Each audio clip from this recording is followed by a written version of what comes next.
Agrios! Achilles!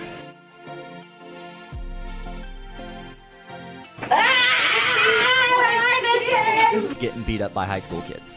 I don't like this. I don't like this. I don't like this. See, Horrible image for I know, everyone right? watching.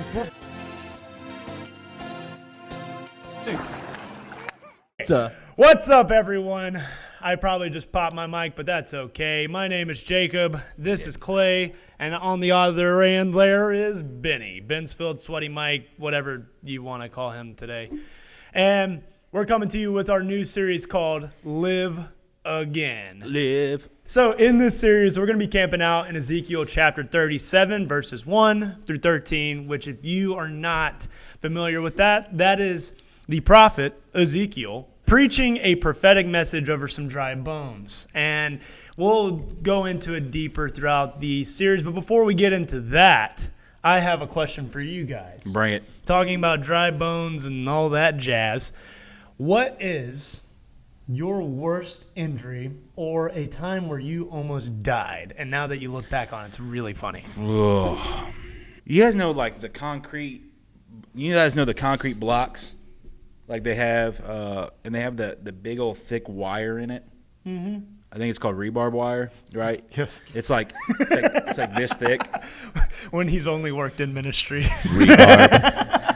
Hey, shut up, boys. I think there's not a B on the end of that. Rebar wire, whatever, Barbara. Wire. I once was running through the woods at the Crossing Church in Quincy, Illinois. Oh, geez. And I was having a lot of fun. It was a great day. And then at one point I tripped. And when I tripped, I somehow got caught on the rebar wire. And then I'm walking like, oh, my foot feels funny. And I looked down, and the rebar had gone through the shoe and what I thought into the sock. So I kept walking. I was like, oh, this doesn't feel right. This is weird. And it took me about 5 minutes to realize, no, the rebar was in my foot. Oh. It was about 2 inches in my foot through the shoe. I noticed that. It's a great question, Jacob. Isn't your sock soggy? I don't know what happened. But all I know is it was deep in the foot. And I kind of realized it, and I just sat down and I started freaking out. And finally my dad came out. He's like, Clay, what's wrong? I was like, I got this thing in my foot. The moment of panic when you the moment realize you're actually hurt. You're actually in a bad spot.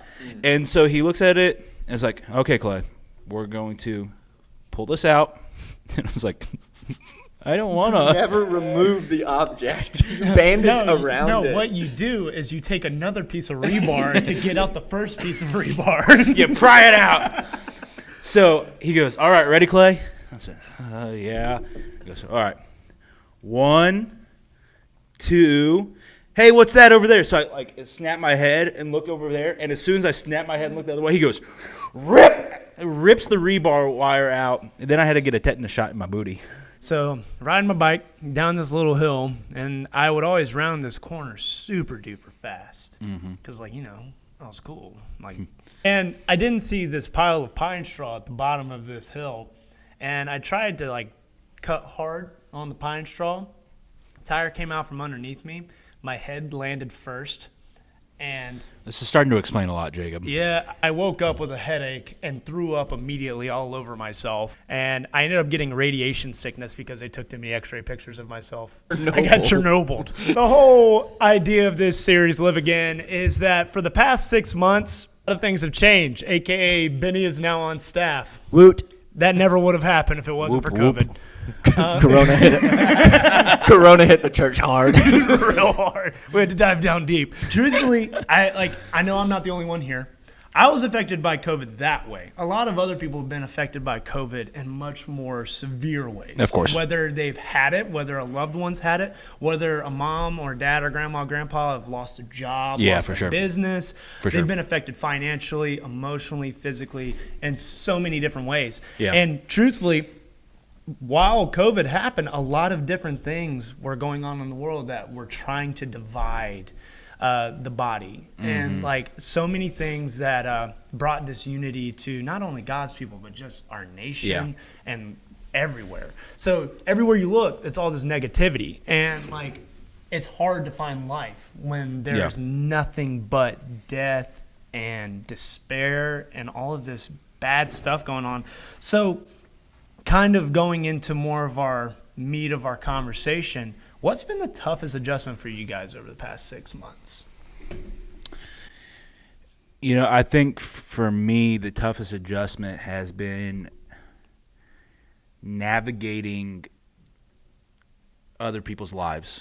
It's a really strange thing because for the first time in my adult lifehood, this is something that everyone's been affected by. Like, there's been one thing that everyone has dealt with, but even within that, everybody's been affected different ways. So you have to approach things differently for every single person. When generally it's only a couple people that are dealing with something, or you would think that generally it would have been everybody's been affected the same way. No, it's everyone's being affected, but it's all done differently. Yep. When it first happened, having to go to an all digital platform, that was rough for me because I still ask my wife how to use my phone.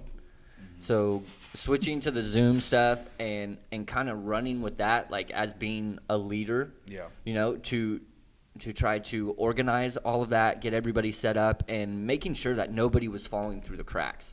Because when you're not physically meeting, you know, you get in a sense out of sight, out of mind. Yeah. And that was really big for me. We didn't have a rubric for COVID. None.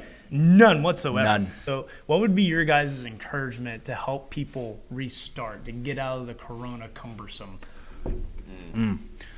You are not – this is something that's happened. This is not who you are. It's happened. There's nothing we can do about that. Like, this is a thing, and this is something we have to deal with. But that doesn't define who you are in this season. So, like, it's what you said, and it's something I very much dealt with as well. I'm a guy who loves to schedule every single day out, and then for 3 months – and Vincent, you saw me do this like 2 weeks ago. I literally scheduled everything out. But for 2-3 months, there was no schedule because I didn't know what tomorrow looked like. So it really threw me off in a similar way to you, but in just a slightly different way. But the fact that, like, it kind of defined who I was for a season was not good. It is something that happened. It was something I recognized, but it was like, no.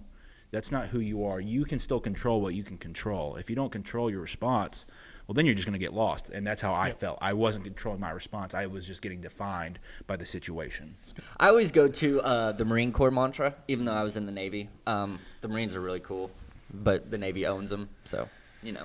But they have that mantra, adapt and overcome. Yeah. And I tend to, you know, look at situations in my life where that happens. It's like, well, crap, that happened. Yeah. Well, what are you going to do? What are you going to do? Well, you adapt and overcome. You just have to change your strategy, your systems. And you know what? This year, as we keep talking about stuff, like, I'm going to be very big on mindsets. I love the whole E plus R equals O. I mean, developing mindsets is key. So, and that's what adapt and overcome is. It's a type of mindset, and it doesn't have to happen overnight. And I think that's where a lot of people get hung up. They're like, I need to change everything about myself tonight, and completely restart in the morning. It doesn't happen like that. Work like that. Like, start with one small discipline and keep building on that one small discipline, and that could be over, you know, weeks, days, months, whatever. But you need to start somewhere, and that's the biggest thing, because we get hung up. We're like, hey, I can't do this, so I'm just going to quit. But no, just start small. That's good. And kind of diving back into Ezekiel 37, it was a very bleak situation that he walked into. Like, these bones weren't sort of dead or partially dead. They were dead. They were super dead. Super dead. So dead. And like that scene in The Lion King. The elephant graveyard. Yes, thank you. And it was a situation that had no hope. It was very disparaging, and it's hard sometimes for us to find the life or find the hope in our current circumstance. So how would you guys encourage our students or our leaders to find life when there's nothing but negativity and death surrounding them? Well, how do you find hope? Well, guess what? As humans, we kind of stink at that. Like, humanly speaking, that is very difficult to find the best possibility in something or hope or anything like that. And that's why we don't need to look at it in our terms. Look at it in God's terms. Yeah. Some things are God centered. They need to start there first, because you're not going to see the real good in people if you are just having that mindset of negativity. You need to ask God for those things. Ask God to help you change your mindset, to conform it to that of Christ, so you can live in that matter and be and good. I think a lot of times the reason why it's so hard for us to look for life is because we don't hold on to the truth that Jesus is the living hope. Yes. And like, it's hard to hold on to it sometimes because he's not tangibly in front of us. But those problems and those situations are right there. They're real. They're there. They're now. Why is it so hard for us to believe that dry bones can still be raised and believe that God is able to do so? It's hard because we live in a world that is not showing that. In the sinful world that we live in, we're going to see pain, we're going to see hurt, we're going to see death, we're going to see bones. That is the product of sin. That's the product of our fall away from God. And that's what makes it hard. Like, when you're surrounded by it, well, you feel like you're surrounded by it, that's when you're in a bad spot. And I think you just giggle because I just started thinking that song lyric. I don't even know what song it is, but it's like, it may look like I'm surrounded, but I'm surrounded by you. Yep. Whatever that song is, that's a perfect example. Like, Yep. we feel like we're surrounded. We look like we're surrounded, but we're actually surrounded by God. Yep. Like you guys said, like, if we recognize the fact that we are surrounded by God, like we have his Holy Spirit within us, if we believe that his son Jesus Christ is Lord and Savior. My challenge for you guys this week, and for myself, is recognize where the dry bones are in your life, because a lot of times it's not very hard to recognize the dry bones, because it's that thing you worry about the most. It's that thing that, honestly, we allow to consume our minds, like you said, Benny. Those things are our dry bones. This week, I want you to speak a prophetic message just like Ezekiel did over those dry bones. I want you to show the love and the grace and the truth that is shown in the gospel, and recognize your dry bones, and then have the faith and trust in God that he can raise those dry bones to life. So we hope you guys have a great time in your small groups. Talk about all that stuff. We'll catch you guys next week. Love you. Peace, love, chicken grease.